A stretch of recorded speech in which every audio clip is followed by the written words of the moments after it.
जी, अस्सलाम वालेकुम। उम्मीद है कि आप तमाम दोस्त खैरियत से होंगे और वीकेंड तकरीबन गुज़र चुका है और हालात व वाक़यात जो हैं वो आपके सामने हैं। हर लम्हा जो है वो कोई न कोई नई ख़बर जो है वो हमारे सामने आ जाती है। देखें अब तक जो कुछ हो चुका है वीकेंड में जो डेवलपमेंट हो चुकी हैं, उसके बाद हम थोड़ा-सा फ़ैसला करने की कोशिश करेंगे कि कल मामलात किस तरफ जा सकते हैं।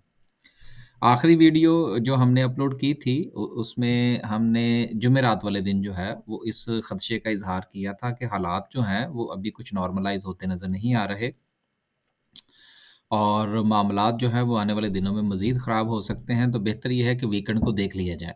तो वीकेंड पर बहुत कुछ हो चुका है, इमरान खान साहब जो हैं वो रिलीज़ हो चुके हैं। मौलाना फ़ज़लुर रहमान जो हैं वो सुप्रीम कोर्ट के सामने जो है वो एहतजाज करने जा रहे हैं।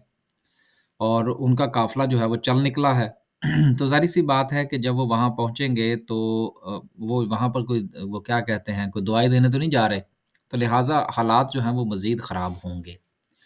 अच्छी खबर जो है वो ये है कि वज़ीर ख़ज़ाना इसहाक़ डार साहब ने आईएमएफ को धमकी लगाई थी कि अगर उन्होंने हमारे साथ मुआहदा करना तो करें, नहीं करना तो भाड़ में जाएँ। क्योंकि मामलात जो हैं वो तो हमारे चल ही रहे हैं। तो साथ ही जो है वो आईएमएफ ने कह दिया कि जी हमने तो पाकिस्तान से 8 अरब डॉलर की फाइनेंसिंग का मुतालबा किया ही नहीं। तो बहरहाल बातों का असर ज़रूर होता है, चाहे वो कोई छोटा इंस्टीट्यूट हो या बड़ा इंस्टीट्यूशन हो, आईएमएफ हो या एक आम आदमी हो। चाहे वो सुप्रीम कोर्ट का जज हो या एक आम कांस्टेबल हो या आईजी इस्लामाबाद हो। ये सारी बातें जो अभी मैंने अल्फाज जो इस्तेमाल किए हैं इसका मतलब ये है कि देखिए जब भी कोई बयान किसी तरफ से जारी होता है तो उसका असर ज़रूर होता है। हम चाहते या ना चाहते हुए उसको नज़रअंदाज नहीं कर सकते। तो मामलात ये हैं कि बयानात की हद तक जो हालात हैं पाकिस्तान के इस वक़्त, वो बहुत कशीदा हैं और जो पीर वाला दिन है वो 2-3 हवालों से बहुत ज़्यादा अहमियत रखता है। पहली बात तो ये है कि जो मौलाना फ़ज़लुर रहमान हैं, वो पीर वाले दिन वहाँ पहुँच रहे हैं और हालात जो हैं वो ज़ाहिर-सी बात है कशीदा करने की कोशिश करेंगे। दूसरी तरफ जो है वो अगर आप सुप्रीम कोर्ट ऑफ पाकिस्तान की वेबसाइट पर जाएँ तो वहाँ पर आपको ये कॉज़ लिस्ट मिलती है। कॉज़ लिस्ट का मतलब होता है कि कौन-कौन से केस जो हैं वो कैसे कब लगेंगे और क्या मामलात होंगे। अब ये मंडे की जो कॉज़ लिस्ट है उसके मुताबिक ये है कि चीफ जस्टिस साहब जो हैं वही 3 दोस्त दोबारा से बैठेंगे क्योंकि 14 तारीख जो थी वो दी गई थी इलेक्शन के लिए, तो वो 14 तो आज गुज़र गई, लिहाज़ा इलेक्शन तो नहीं हुए। तो जो उन्होंने कहा कि चलें फिर जो इलेक्शन कमीशन ऑफ पाकिस्तान ने एक अपील दायर कर रखी है 4 तारीख के फ़ैसले के खिलाफ, उसी को सुन लेते हैं। तो कल जो है वो बैठेंगे और उस जो रिव्यू पिटीशन है उसके ऊपर अपने जो है फ़ैसला देने की कोशिश करेंगे। ये एक अच्छा मौका है सुप्रीम कोर्ट के लिए, एक सेफ एग्ज़िट जो है वो आप ले सकते हैं क्योंकि देखिए जो होना था सो हो चुका। तो अब मज़ीद जो है वो हालात को ख़राब होने से बचाने के लिए बेहतर यही है कि इससे कोई अच्छा-सा ऑर्डर जो है वो दिया जाए और मामलात को नॉर्मलाइज़ किया जाए। ये तो हमारी राय है, अब ये नहीं पता कि जजेस के माइंड में क्या चल रहा है। तो ये खबर जो है, ये जो कॉज़ लिस्ट है, ये जो केस है, जो जिसके बारे में ये भी कहा जा रहा है कि हुकूमत को कोई नोटिस-वोटिस भी जारी हो सकते हैं। तो ये भी एक नेगेटिव न्यूज़ है। ये भी नेगेटिव मौलाना साहब की जो खबर है वो भी नेगेटिव। तो फ़िलहाल माफ़ कीजिएगा, जितनी भी खबरें हैं, उनमें कहीं से भी मुझे कोई पॉज़िटिविटी आती हुई नज़र नहीं आ रही। आज जो है वो इमरान खान साहब ने भी जो है वो लोगों को कह रखा है कि जी आप भी 1 घंटे के लिए बाहर निकलें।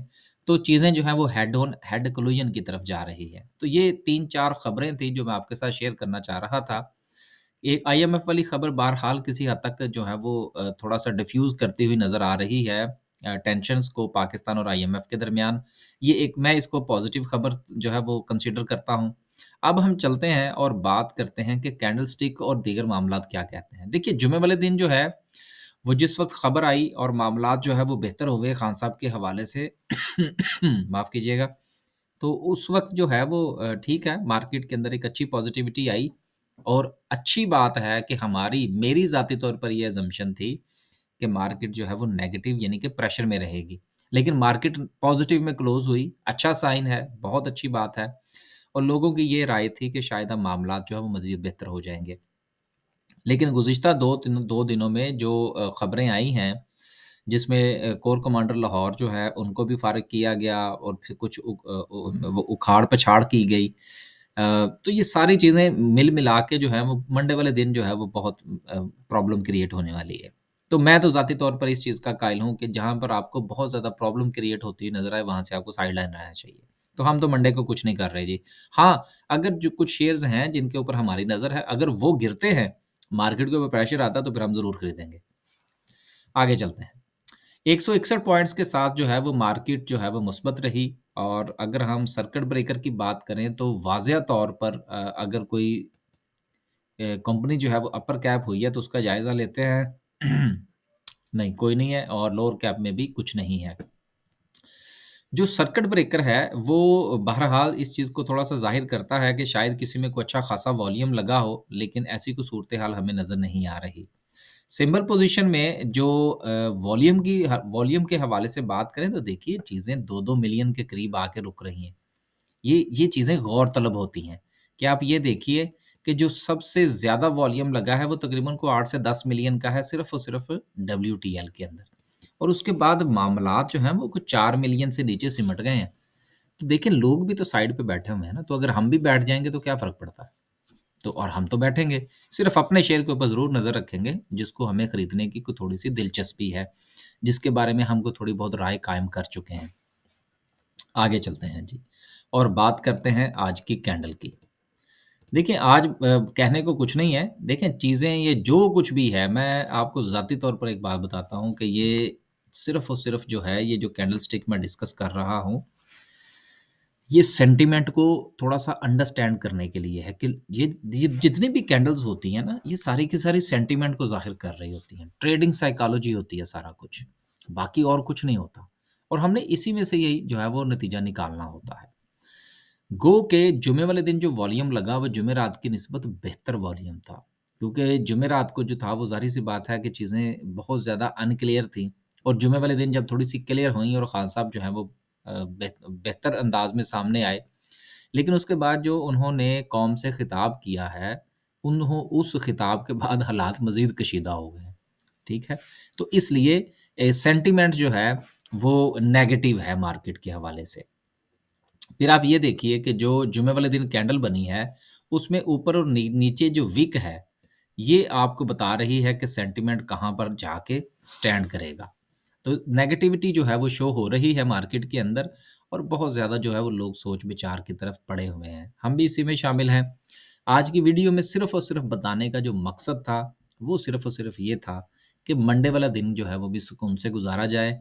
लेकिन कुछ शेयर्स ऐसे हैं, मिसाल के तौर पर अगर आप ऑयल एंड गैस को देख लीजिए, उसमें से कोई एक आध शेयर देख लें। उसके साथ जो है वो आप फर्टिलाइज़र सेक्टर को देख लीजिए, एंग्रो कॉर्पोरेशन को देख लीजिए, लकी सीमेंट को देख लीजिए अगर आपने बड़े शेयर्स में देखना है। छोटे शेयर्स में आईटी सेक्टर को देख लीजिए। आईटी सेक्टर के जो छोटे शेयर्स हैं, उनमें से किसी को देख लीजिए। या आपके पास अगर पैसे मौजूद हैं, फंड्स हैं, तो आपका वो शेयर जो कि आपको लगता है कि उसके अंदर थोड़ी-सी जान है, उसमें आप बाइंग फरमाइए मंडे वाले दिन। तो मंडे का जो दिन होगा, वो साइड में बैठकर बाइंग करने वाला होगा। बेहतर ये होगा कि आप उसमें डे ट्रेड करने से परहेज़ करें।